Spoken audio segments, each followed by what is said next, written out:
Hello students, good morning. हम लोग chapter 4 पढ़ रहे थे। आज देखिए यहाँ से पढ़ना है। मोहन के पूरी तरह स्वस्थ हो जाने पर अंधी ने सेठ से विदा मांगी।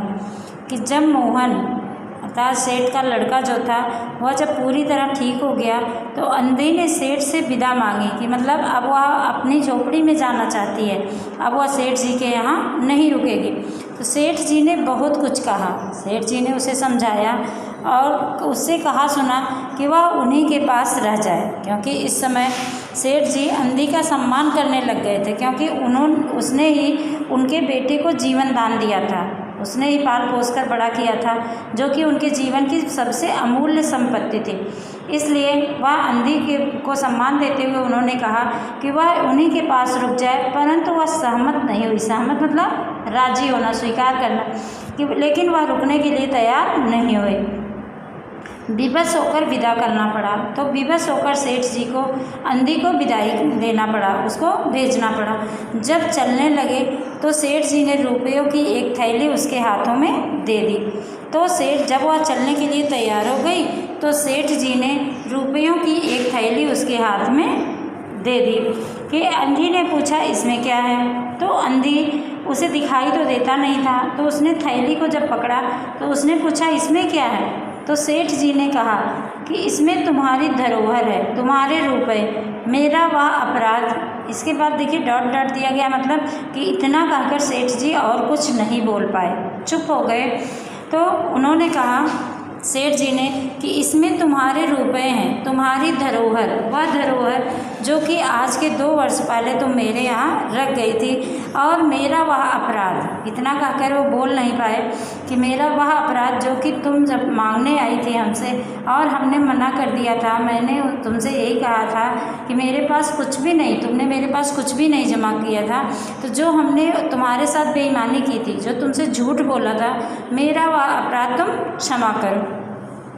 अंधी ने बात काट कर कहा, लेकिन अंधी ने बीच में ही सेठ जी की बात रोकते हुए कहा, यह रुपए मैंने तुम्हारे मोहन के लिए इकट्ठे किए थे। कि यह रुपए मैं इकट्ठे कर रही थी तो मैं अपने लिए नहीं, मैं तो मोहन के लिए इकट्ठा कर रही थी, क्योंकि मोहन को मैं अपना बेटा मानती थी, तो मोहन के लिए इकट्ठा कर रही थी, तो उसी को दे देना।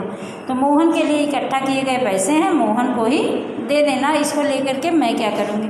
अंधी ने थैली वहीं छोड़ दी और लाठी टेकती हुई चल दी।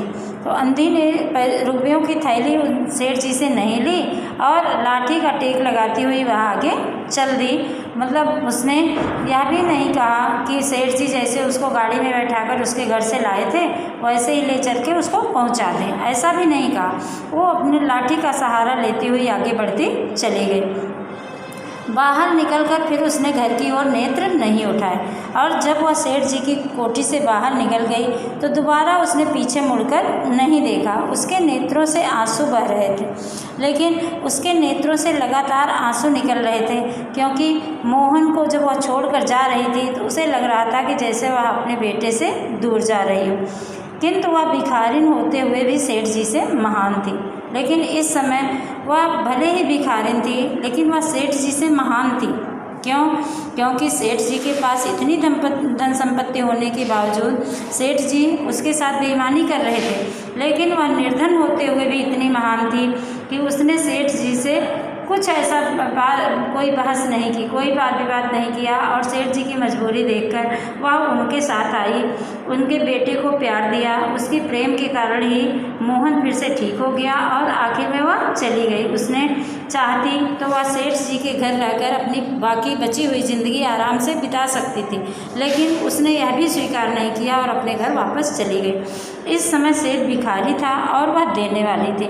तो इस समय वह इसलिए महान थी कि उसने सेठ जी को दान दिया था, वह दान जो कि बहुमूल्य था, जिसकी कि सेठ जी कल्पना भी नहीं कर सकते थे। सेठ जी ने तो उसकी रखी हुई रुपयों की थैली को देने से मना कर दिया था, लेकिन उसने सेठ जी के बेटे को पालन पोषण किया था, उतना बड़ा किया था, और उस बेटे को आज सेठ जी के पास छोड़कर जा रही थी। तो वह अंधी होते हुए भी, भिखारिन होते हुए भी वह सेठ जी से महान इसलिए बन गई क्योंकि उसने सेठ जी की सहायता की। सेठ जी को कुछ दिया, क्या दिया? उनका खोया हुआ बेटा दिया, पाल पोस कर जिसको बड़ा किया था उसको दे दिया। जबकि सेठ जी इतने धनवान होते हुए भी उनके अंदर इतनी बेईमानी हो गई थी कि वे अंधी के रखे हुए रुपए भी देने से मना कर दिए थे।